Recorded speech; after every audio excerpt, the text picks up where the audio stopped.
Hindi pa din daw alam ni Madam kung ano i-load. Aray ko. Nagbuktas di alam yung i-load. Ano kaya yun? Para ano po, may ma-load pa.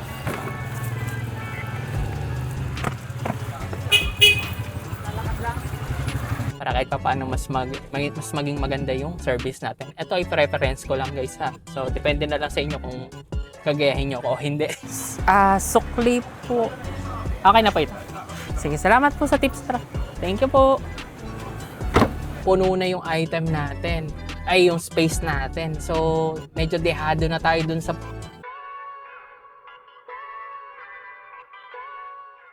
Time check guys is 2:45. Ngayon lang tayo nakakuha ng booking. Aray ko. Merong mga dumadaan. I think yung target area ko is nasa around 2 or 3. Kaso hindi na pupunta sa atin eh. So this time, etong Lala Credit napunta sa atin. Alam ko naman na yung pipick upin dito sa saan idadrop. Kasi madalas na tayo nakakapag pick up and drop dito. Ang pipick upin dito is ink ng printer. Parang ganun. Yun yung sa tingin ko. Kagandahan dito guys is yung provisional drop-off niya. Somewhere here lang in Laguna. So, hindi siya dun sa may Metro Manila. Kaya hindi tayo makakompromise sa traffic. Saka along the road lang sa expressway.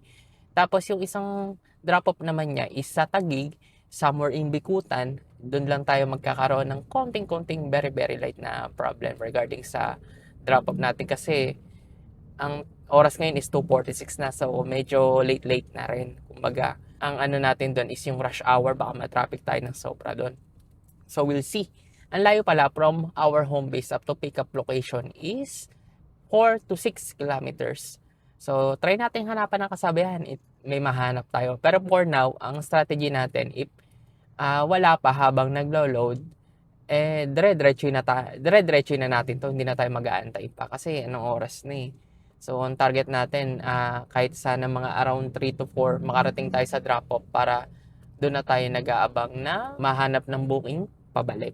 So, sana hindi tayo mapunta uli sa mga hopya.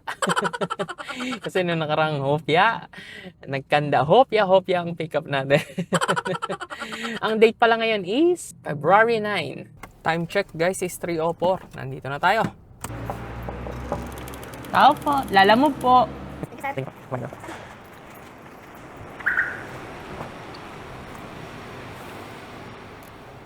Taguig. Ay, kilometer 44 to. Saka pasagad na lang natin, sir. Baka mag-slide po eh. Ito po, tulak ko.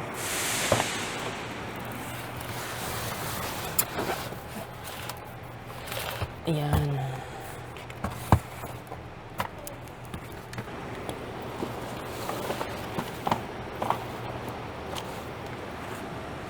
Dulo natin, sir.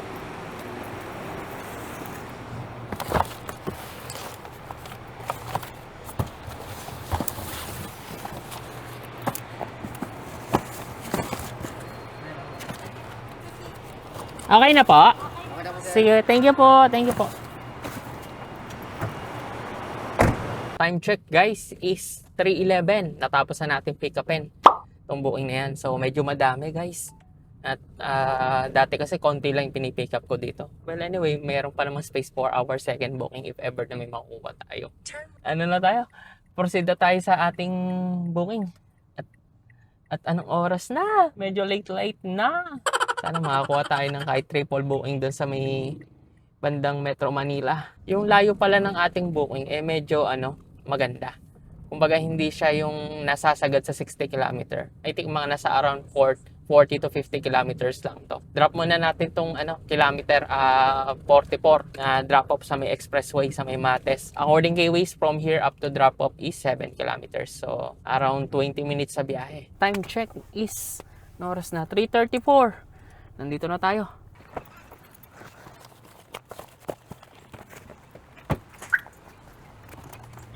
Good afternoon, sir. Lala mo po, delivery.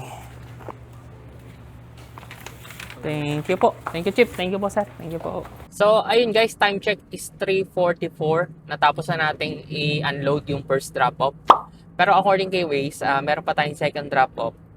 40 minutes, 34 kilometers. So, all goods. So, So drop na natin to para kahit papaano maaga tayong magsimulang maghanap ng booking doon somewhere in Metro Manila. So ang target natin is makapag triple booking.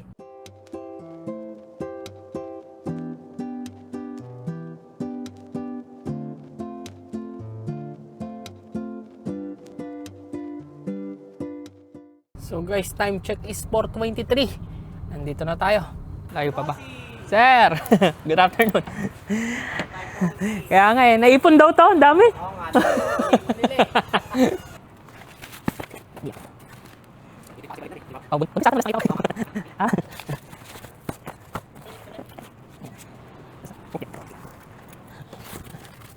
Ito yung sa akin lang.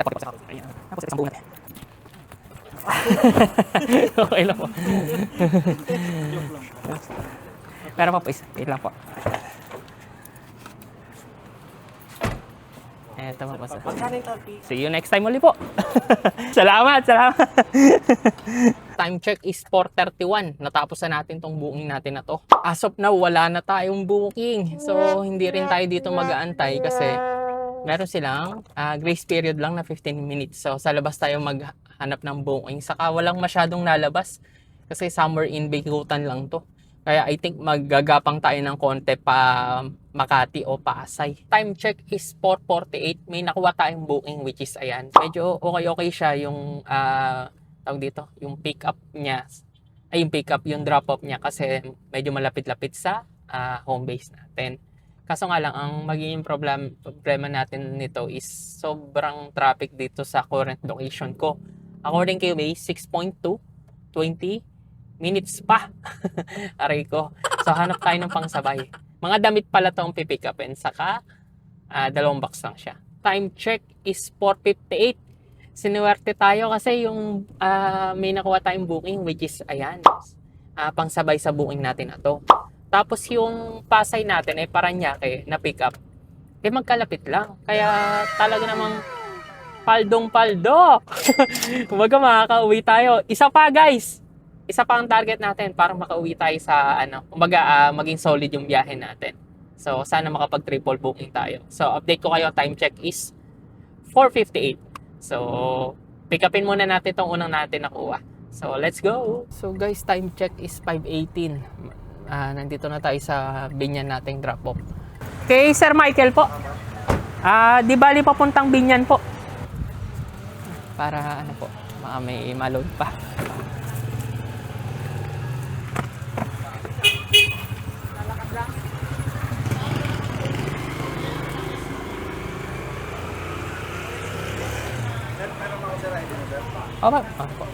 Okay, sir. Thank you din po. Salamat din. Salamat po.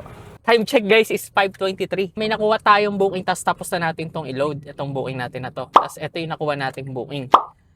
Polling siya. Ang drop-off is sa may isang bandang San Pedro. Hindi pa din daw alam ni madam kung ano i-load. Aray ko.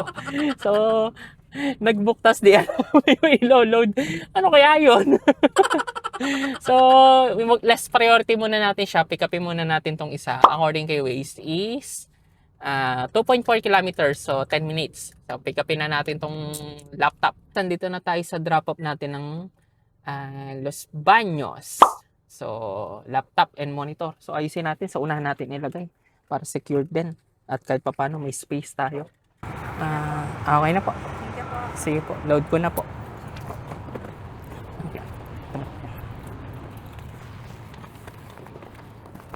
Thank you po. Thank you po. Sir, thank you po. Thank you po. Time check is 5:48 na pick up na natin tong booking natin na to, yung Los Baños. So, papunta tayo sa Bay, mga Strawberry. May nakuha tayong booking. According kay Waze, 3.6 kilometers. So, 13 minutes lang na biyahe. Kaso nga lang, ito ay may toll. Pagka 13 minutes lang na biyahe. So, tollin na natin to para mas mapabilis yung natin, deliveries natin. Para kahit pa paano mas maging maganda yung service natin. Ito ay preference ko lang guys ha. So, depende na lang sa inyo kung gagayahin nyo ko o hindi. Kasi tayo naman ay quadruple booking. So, 60 kilos na strawberries. So, pick upin na natin to. Kuhanin ko na po.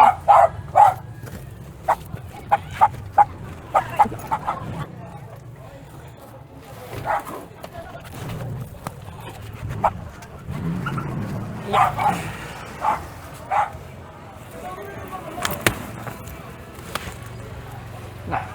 box.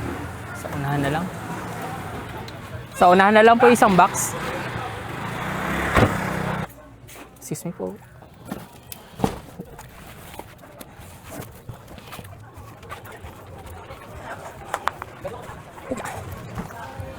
Kuya, okay lang po. Picture lang mo lang muna na nandyan sa car. Sige po. Load ko lang po.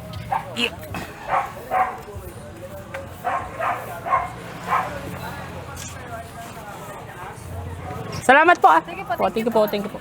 Time check is 6:14. At natapos na natin i-load yung pabay natin. So, as you can see, puno na yung item natin. Ay, yung space natin. So, medyo dehado na tayo dun sa pooling natin. Ngayon, chinek ko yung message ni customer, 3 box pa to. Aray ko. So, ngayon, diniskartehan ko na lang kasi kanina lang natin siya nakuha, so hindi ko expected na ganito kadami pala yung magiging load natin. Ito kasi yung kanina na na hindi niya alam kung ano ipipick upin sa kung ilang piraso. Ngayon hindi natin sure kung gaano kalaki yung 3 box na yun. Warehouse pa yon. Kaya tingin ko madami to, malaki to. Waiting ako doon sa picture na isa-send niya kasi sinabi ko sa kanya na ma'am, pulling po yung order nyo. So meron na po akong karga na pangsabay, kaso nga lang hindi ko worry ko po kung magkakasya po yung item natin. Wait daw, i-check daw niya kung gaano kalaki. Waiting siya sa picture, so waiting din tayo sa kanya. So yun, update ko kayo kung anong mangyayari sa amin.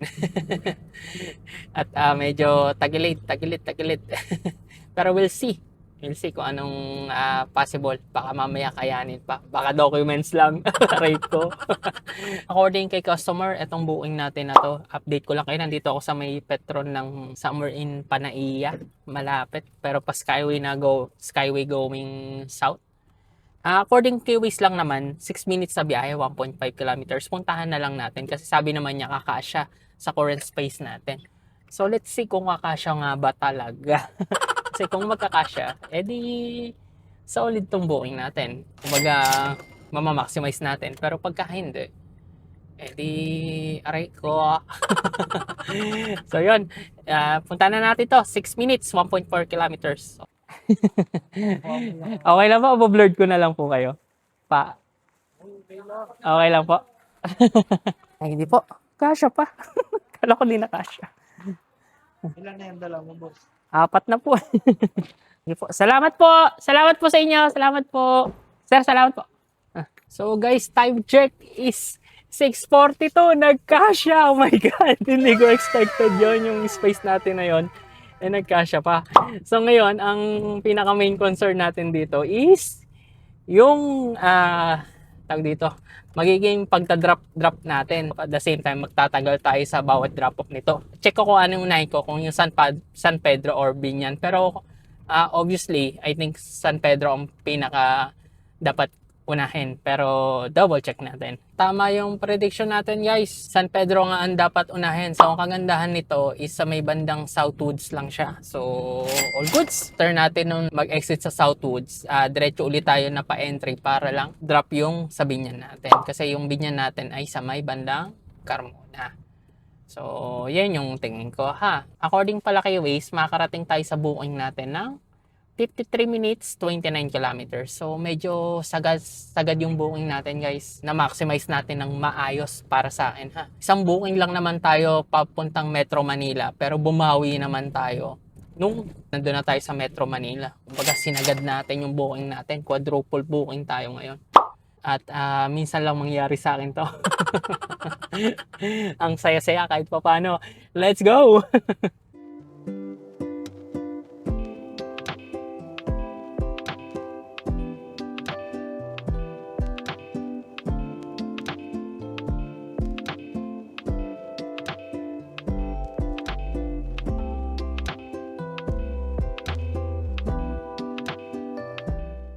Time check is 7:34. Nandito na tayo. Yeah. Ay, good evening po.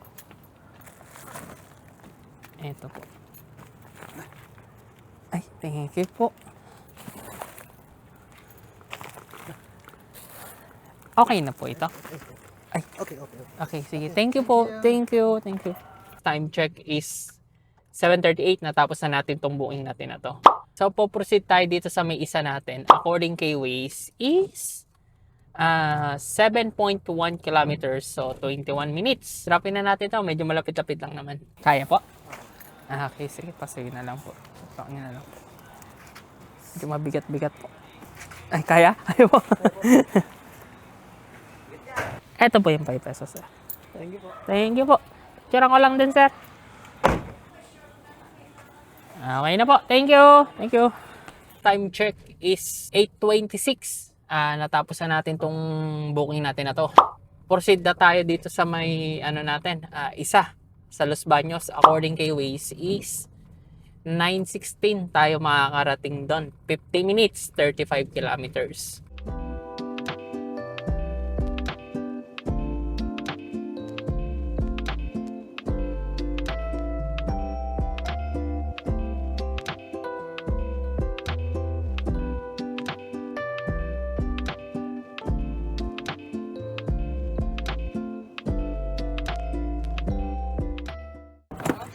Sir, good evening po.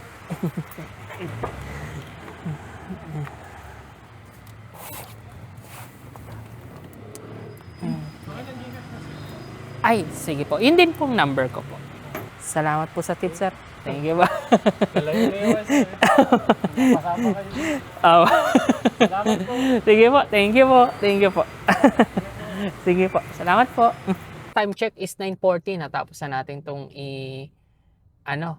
i-unload yung booking na yan. Then, papunta tayo dito. Ang kagandahan, guys, at 3.7 kilometers lang. 9 minutes.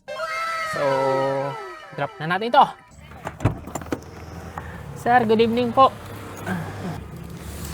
Yeah.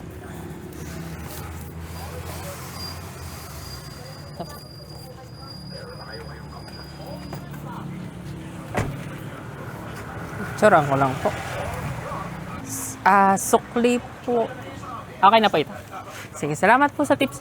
Thank you po. Time check is 9:28.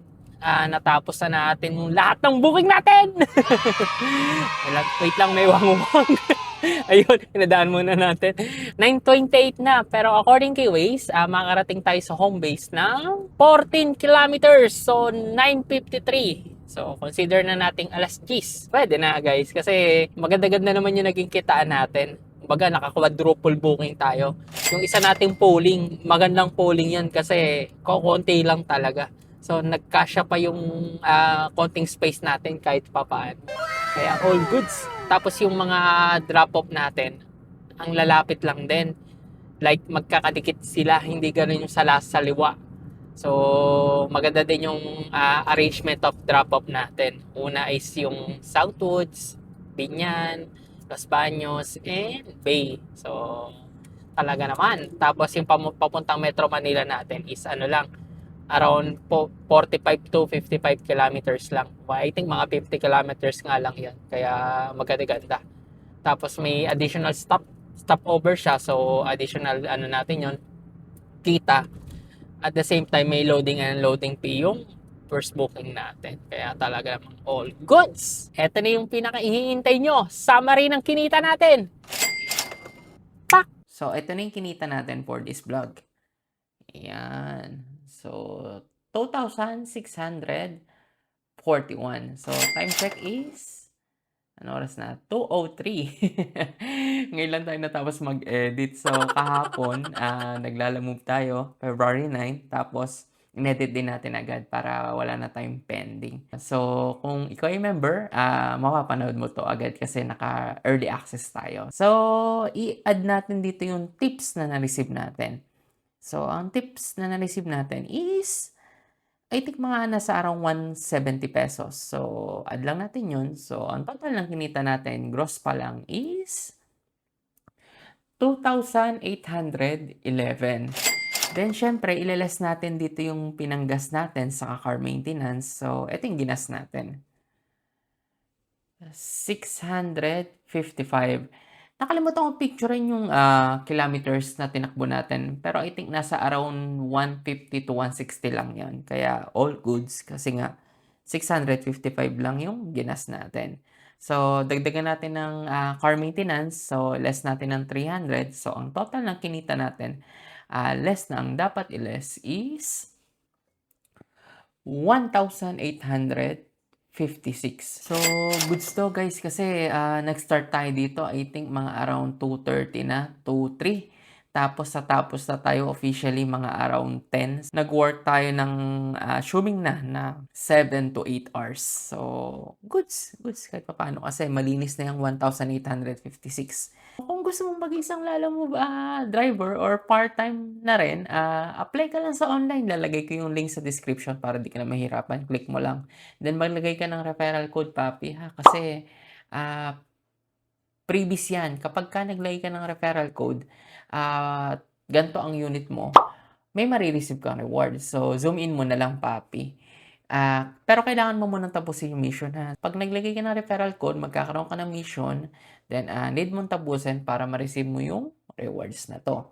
Then, if ever din na gusto mo yung mga gamit ko sa pagbablog, like yung car cellphone holder natin, dashcam, fire extinguisher na pang sasakyan, early warning device, yan naman ay available sa Shopee link na nasa baba with picture. So, check mo na lang. Safety precaution yan, especially yung car fire extinguisher at early warning device. Again, nagpapasalamat ako sa inyo kasi na tayo nasa around day 111 na natin. So, 5,600 subscribers na tayo guys. So, still growing pa tayo. So, para sa inyo guys, nag-line up na tayo ng mga videos na makikita nyo na member first. So, as of now, date ngayon is February 9. Nakapending na for publicly available yung 3 videos natin kasama to. So, kung gusto nyo na mag-early access, available siya dyan sa pa-member natin. Supportan nyo na yan para sa natin, sa growing channel natin. At yan naman ay investment natin para mas mapaganda yung mga videos na ina-upload natin. Nagbabalak kong bumili ng mga other equipments para mapaganda pa nga yung produce natin. Again, nagpapasalamat po ako sa walang sawang pagsuporta sa ating munting channel. So, eto na yung pinakahihintay nyo at huwag ka mawawala sa next video, ha? Ciao! Maraming salamat sa panonood. Shoutout sa inyo lahat. Peace!